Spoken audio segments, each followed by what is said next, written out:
பிலிப்பியர் 2ஆம் அதிகாரத்துக்கு போனீங்கன்னா 3ஆம் வசனத்திலிருந்து வாசிக்கிறேன் பாருங்கள். ஒன்றையும் வாதினாலாவது வீண் பெருமையினாலாவது செய்யாமல் மனத்தாழ்மையினாலே ஒருவர் தங்களிலும் மேன்மையானவர்களாக எண்ண கடவீர்கள். வாதினாலாவது வீண் பெருமையினாலாவது எதையும் செய்யாமல் மனத்தாழ்மையினாலே, எல்லாம் சொல்லுவாங்க மனத்தாழ்மையினாலே, இயேசுனுடைய குணாதிசயம், அதுதான் கிறிஸ்தவனுடைய குணாதிசயமும் கூட. மனத்தாழ்மையினாலே ஒருவர் தங்களில் மேன்மையானவர்களாக மனத்தாழ்மை இருக்கும்போது என்ன பண்ணுறோம்? அடுத்தவனை நம்மளை விட பெரியவனாக எண்ணுகிறோம் இல்லையா?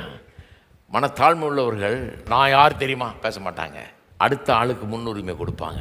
இப்போ கவனிங்க, அவனவன் தனக்கானவைகளே அல்ல பிறருக்கானவைகளை நோக்குவானாக. நீங்கள் நினைக்கலாம், என்னையா திருமண வாழ்க்கையை பற்றி பேசுகிறேன், என்னமோ திருமண வாழ்க்கையை பற்றி தான் பேசுகிறேங்க. திருமண வாழ்க்கையில் இஷ்யூ என்ன?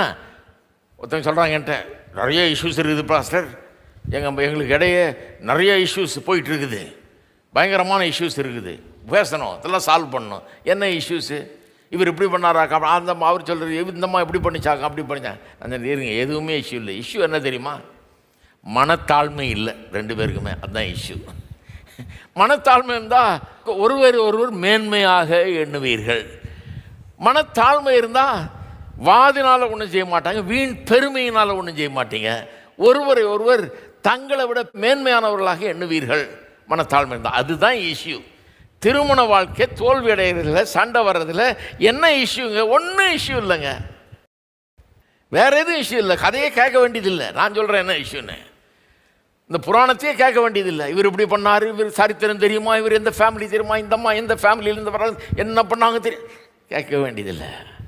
சிம்பிள்.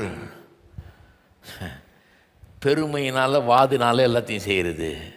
மனத்தாழ்மை இல்லை, ஒருவர் மற்றவரை மேன்மையாக எண்ணுறது கிடையாது. அதுதான் இஷ்யூங்க, வேறு ஒன்றுமே கிடையாது. நீங்கள் யோசித்து பாருங்கள், நல்லா சொல்லும்போது அப்படியே சுள்ளுன்னு குத்துற மாதிரி இருக்கும். பரவாயில்ல, கொஞ்சம் குத்துட்டோம், என்ன நம்ம காலில் மிதிக்கிறாருன்னு யோசிக்கக்கூடாது. சாரி, அது அப்படி தான். அது மனத்தாழ்மை இல்லை, அதனால தான் சண்டை, அதனால தான் அங்கே அக்கப்போர் நடக்குது பாருங்கள், போராட்டம் நடக்குது. நீயா நானாங்கிறது தான் பிரச்சனை.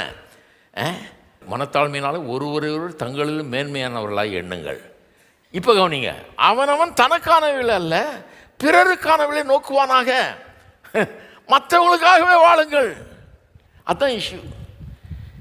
திருமண வாழ்க்கையில் பிரச்சனை உள்ளவங்களை பாருங்கள், என்ன இஷ்யூன்னா அதில் யாரோ ஒருவரோ அல்லது ரெண்டு பேரோ, பொதுவாக ரெண்டு பேரை தான் இருக்கும். ஏன்னா எல்லாருமே நம்மெல்லாம் பாவிகள் தானே, பாவ பின்னணியிலேருந்து வர்றோம். இந்த சுயநலம்ங்கிறது நமக்குள்ளே அப்படியே பிறந்து வளர்ந்து வந்திருக்குது. ஏன்னா பாவத்தில் பிறந்தவர்கள் நாம்.